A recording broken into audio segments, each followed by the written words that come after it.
Now on CoastTV News. This empty boardwalk will soon be filled with thousands of music lovers during this year's Oceans Calling Music Festival. What bands are coming to Ocean City? New regulations for developments. What's next in a years-long process in Sussex County? Drivers in Milton. How many police pulled over recently and what it indicates? That London fog, England thing we got going on for today, looks like that's going to continue for the next couple of days. This is CoastTV News at 5. Looking over the 2026 lineup for Oceans Calling. Good evening. I'm Madeline Overturf. And I'm Charlie Sakaitis. We begin tonight with popular bands being revealed for this year's music festival. Dave Matthews Band, 21 Pilots, and more iconic musicians are making their way to Oceans Calling. CoastTV News reporter Kevin Zapay live in Ocean City. Kevin, people are already planning their music getaway. Maddie, behind me there are construction workers paving the empty Ocean City Inlet parking lot.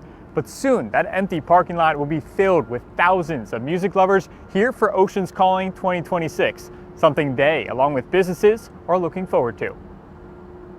The wait is finally over. There's some names in here that my nieces like. The Oceans Calling 2026 lineup is out, and people in Ocean City are excited for the wave of bands crashing into town. Yeah, it's a nice lineup. It's a good lineup. The Goo Goo Dolls, that's really good. Matchbox 20. Looks like it will be a lot of fun. The lineup is fantastic this year. Just like last year, Oceans Calling will be a 3-day event, and in 2026 it'll go from September 25th through the 27th. It's really been a godsend for our business as far as shoulder season business. Colin Topping is the general manager for Pickles Pub in Ocean City and says music festivals like this bring in thousands of visitors they wouldn't normally have. And he believes this year will be no different after taking a look at the lineup. Regardless of your opinions of what you have there, it's going to sell out regardless, and it's going to be a really good weekend. Jim Golden has gone to Oceans Calling before. I go right out there by boat. And plans to go again this year, but this time on land with the rest of the crowd. If you would like to be one of the first people to purchase tickets for Oceans Calling, pre-sale tickets will be open Thursday at 10 a.m. I'm Kevin Zapay, live in Ocean City, CoastTV News. According to the Marketing and Communications Director in Ocean City, Oceans Calling 2025 sold out with 50,000 tickets purchased. And the festival generated over $100 million for the local economy. Ocean City hoping 2026 is another sold-out event. This brings us to our CoastTV poll. We want to know, who are you most excited to see perform? Let's take a look at the results so far. Kind of a mixed bag here. Gwen Stefani being 24%, same with Mumford & Sons. But Hootie and the Blowfish, Dave Matthews Band, 21 Pilots, and Matchbox 20 all getting a little bit of the vote. I think some great acts there, Charlie. Yeah, some great acts. If you're going to go out, have a lot of fun, be safe. And if you want to go vote or talk about this, you can do that at coasttv.com or use our mobile app. Now let's take a live look into, well, that's apparently Laurel, but Paul was telling us we've got that London fog thing going on. Let's check in with First Alert Chief Meteorologist Paul Williams. I mean, it's so cloudy and so drizzly and so foggy. You can hear the sound going, wah, wah. That's what it looks like when you think about it. I mean, that's what we see right now in Ocean City. Foghorn, right? 40 degrees actually right now with the winds out of the north and staying light. And I can't see anything. Let me change the view here. This is another view of Ocean City. Yeah, we're barely seeing anything at all, and we're going to stay in the low 40s with the fog. So we have a newly issued dense fog advisory. Inland area that stays in effect until 10 o'clock for this evening. That includes pretty much the entire state, most of the Delmarva Peninsula, but it's also a marine dense fog advisory. That means we can't see on land or by sea. So the foghorn applies everywhere, actually, and we're still seeing some light scattered showers pushing across. We're not to that threshold where it's cold enough to worry about it becoming freezing rain or anything crazy like that. In fact, being cold is the last thing that we're going to have to be concerned with the forecast, and I'll show you why that is coming up later. Action is happening for land use reform in Sussex County. The county's administrator, Todd Lawson, detailed 6 ordinances that would directly affect how and what developers can build here in Sussex County. CoastTV News reporter Brandon Ferguson live in Georgetown. Brandon, this comes after a year-long process. Maddie, the recommendations come out of the county's land use reform working group, who spent months to shape how Sussex County builds here and develops for years to come. Today, inside of the county chamber, the basic framework was laid out.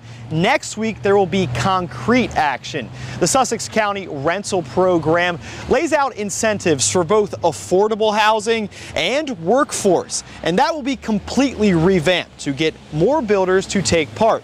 Another idea, subdivisions in rural areas would require at least 50% open space, while subdivisions in what are defined as growth areas need to have 30% open space. Other ordinances include clarifying what a subdivision is and defining more types of housing in county code. So there are easier opportunities to build homes like duplexes and triplexes. There will also be stricter protections for forests. A member of the land use group responsible for the recommendations is satisfied so far. I really look forward to seeing what those ordinances look like in writing, and I'm also counting on all the stakeholders to have input when it comes to those hearings. Each ordinance will have to go through the Sussex County Planning and Zoning Commission and Sussex County Council. The county administrator saying that this process could take several months before these ordinances become law. Live in Georgetown, Brandon Ferguson, Coast TV News. Drivers in Milton kept the police department busy in the month of January. On Monday, the town released a breakdown of the number of speeding offenses. Coast TV News reporter Drew Bellinger in our newsroom. Drew, the police department says the number of speeders almost doubled. Maddie, the number of speeders in January was 64. In December, that number was 36. We caught up with Tara Wolf, who was taking her daughter to the Sussex County Library in Milton. Wolf notices not only speeding, but aggressive driving. I'll speed up to go with the flow of traffic, but if there's nobody on the road in front of me and it's just one impatient person behind me, sometimes I'll just let them pass me, just for the safety of the children in my car. The January police report released by the town of Milton cited 164 total traffic charges. 64 of them were for speeding. But in December, that number was nearly halved. With 129 total traffic charges, 36 of them were for speeding. Milton's suddenly a cool place to be. Carol Lewis says she notices the lead-foot folks on the road. People do speed on Cave Neck, I think. But they slow down once they get in town. Here on Walker Road, a Milton neighbor shared that she can often hear cars flying past her house at night. Now, while some say they definitely notice people driving too fast on some of the main roads here in Milton, others say that drivers need to pick up the pace. Mark Wilkinson says congestion from growth in the area is slowing people down. The speed slows up at every place they're building new houses. They got to slow people down around them. New houses, bad roads, slower people. So if you're driving through Milton, maybe lay off the gas pedal or be prepared to pay a price in the form of a ticket. Some in Milton fear that speeding will only get worse as temperatures get warmer. Back to you. Thank you, Drew. In Wicomico County, one piece of Salisbury's history is back in the hands of the city after more than 20 years. The city owns the historic City Hall building again, with a lot of its original character-defining elements still intact.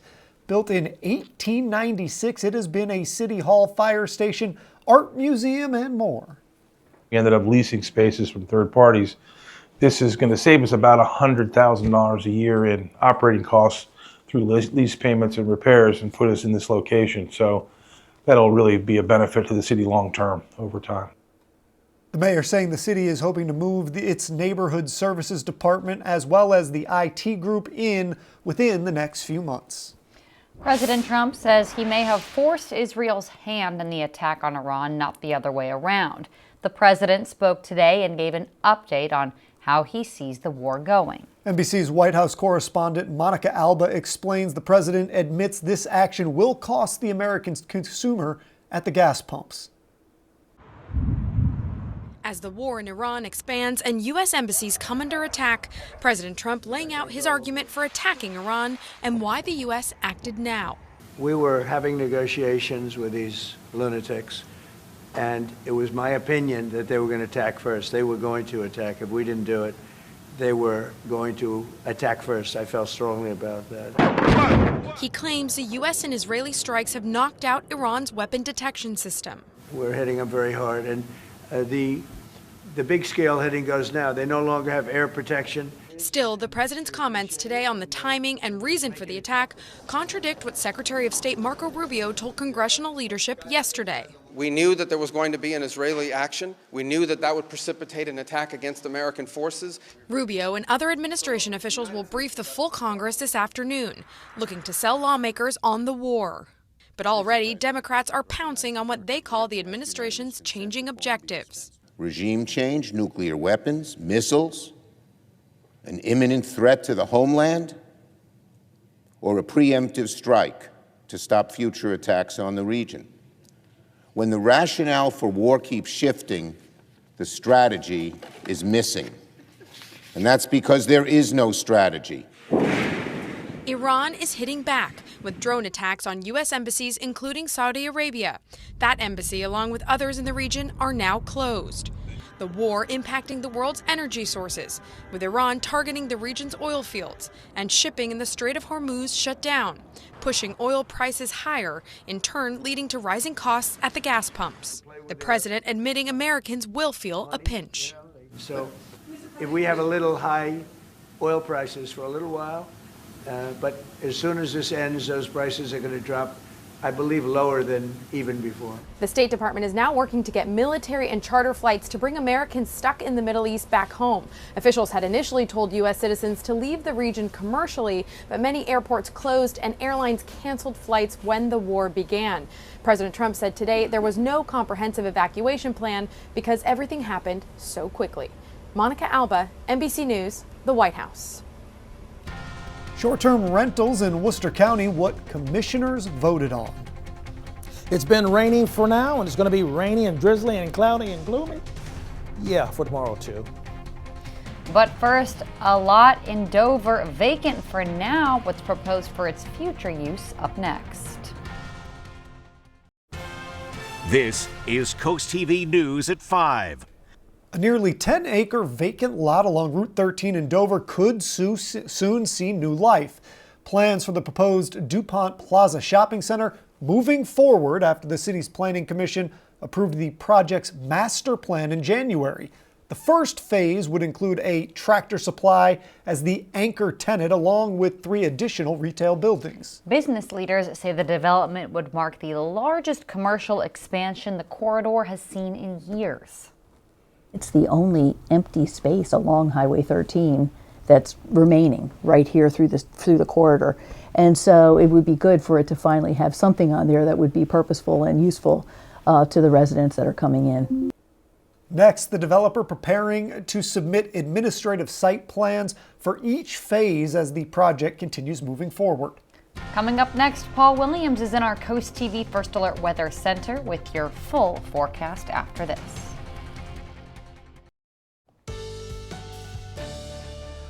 When you look at this kind of weather, it does make you kind of want to take the nap you've always wanted to take, right? So that's it's a real comfortable kind of fog, if there is such an animal. But we are now enjoying the presence of that right now. We're at 46 degrees in Lewis right now. Dew point temperature is 45. Air temperature, dew point temperature, that close together. Typically, you have a lot of moisture, and the fact that we have a lot of the leftover blizzard snow and a little touch we had last night. All of that is kind of evaporating all at the same time as we warm up nicely for the rest of the week. We're looking kind of gray from even a graphic standpoint because of the dense fog advisory that will stay in effect at least until 10 o'clock. And to be honest, between you and me, it's probably going to extend overnight going into tomorrow, so don't be surprised about that. The rain has moved out of the way, but we have more rain on the way. An abundance of moisture, we have that. So drizzle for tonight at the very least, and just staying gloomy. Tomorrow will be mild. We'll still watch out for a morning shower here or there. Temperatures in the 50s and 60s. Now, as you take a look at our expectation overnight, this is our short-term forecast map, and this is one you can our model that you can really depend on. That rain pulling through by lunchtime tomorrow, that's like a pretty sure bet. Not heavy, but enough to kind of repeat what we're expecting, what we experienced today, rather. Overnight, we're in the 40s. We're not in the 30s, not in the 20s, not in the negative anything. So everything's about perspective. Look at how much warmer we are. We're like 13 degrees warmer now than we were 24 hours ago, and we're going to get even warmer than that. Well, if you have to walk your dog Spot, well, you and Spot are going to enjoy cloudy skies with relatively light winds, temperatures in the 50s. Keep in mind for Wednesday, we start off cloudy in the morning time, warm. By the afternoon, we'll see spotty sprinkles, heavy drizzle. That'll go into the evening hours. Thursday, pretty much the same story. Temperatures hovering in the 40s. Eventually, we're going to warm up so much that the low for today will be the high, typically for this time of the year. And the rain, well, we're going to see widely scattered to isolated for the next 6 to 7 days in a row. So that chance of rain and fog will kind of stay with us for the next 3 days. Dense fog, especially in Chincoteague and Assateague, that's really going to be on Thursday. Same old's true for us on Fenwick Island, with a better chance of a sprinkle actually towards Ocean City, light sprinkle. And then we're looking for fog to kick in big time Thursday, especially in Lewis and the immediate Milton area to be exact. Thursday, we see a little rain, a good slice to our north. Then it begins to shift over towards us for Friday morning. We get the rain across our neck of the woods. This is where we are now. Now, as this progresses, it pulls out of the way, but we still have a lot of moisture left over in the first place. Last but not least, this weekend, we spring forward. There you go. Sunday morning, turn the clocks ahead. You don't get an extra hour sleep. You lose an hour sleep. So new sunrise at 7:23, new sunset 7:01. Here's a look at your 7-day forecast. Yeah, we're still going to deal with a little bit of light rain here or there, but remember, we spring forward, and then next week, we go into the 70s. Seeing some numbers I like there, Paul. A Worcester County short-term rental vote brought a packed room Tuesday morning as commissioners considered a change tied to parking requirements for some rental properties. Commissioners voted 6-1 to push back the effective date of the county's 3 parking space requirement for some short-term rentals. Supporters argued some homeowners bought properties and made investments believing they could rent them out because that parking rule had not been enforced. It doesn't mean any of us are advocates or for or against short-term rentals. It was something that was in the Department of Planning and Zoning that was not enforced, and we had to make it right. And the commissioner said that the move was about fixing an administrative problem. Coming up tonight on the Delmarva Sports Network, Maryland Eastern Shore hosts South Carolina State in women's basketball at 8:30, then the final score at 10:30. And coming up, graffiti in Smyrna, how town leaders are taking action. Stay tuned on Coast TV News at 5. Graffiti. It has been an ongoing issue in Smyrna, and town leaders are taking action. On Monday, Smyrna Town Council passed an ordinance requiring private property owners to remove graffiti on their buildings within 14 days of notice. If the graffiti isn't moved or removed, the town can clean it up and bill the owner with any unpaid costs added to their tax bill. City leaders say private property and business owners would be responsible for covering the cost of graffiti cleanup, but the city says it is working on a fund to help offset those expenses. Let's take a live look outside into a foggy Lewis. One more check on your forecast is right after this.